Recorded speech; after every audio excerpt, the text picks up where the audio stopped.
Welcome to the Slop Temple. We pray this video helps.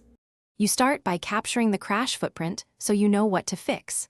Collect event times, app names, and exact error messages. Keep a screenshot. Once done, update Windows and the motherboard chipset drivers to rule out OS-level conflicts, and verify your current AMD driver version so you can roll forward or back reliably. Make sure to temporarily disable overlays and any GPU overclocking utilities. Those often trigger instability and confuse root cause analysis.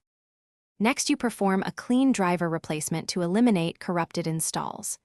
Boot safe mode and run thee to remove drivers and residual files. This prevents leftover components from crashing. Then install a stable AMD driver, prefer WHQL or the vendor-recommended release, and reboot.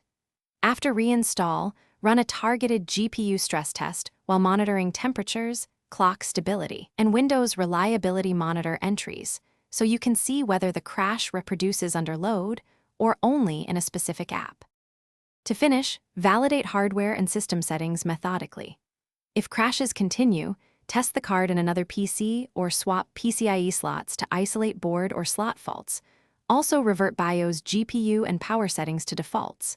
Make sure your PSU can supply stable power and receipt or replace suspect power cables and RAM. If all else fails, collect minidumps and Radeon logs, perform a driver rollback, and contact support with those artifacts. That evidence speeds a proper fix. Thanks for watching. Consider subscribing if we helped you.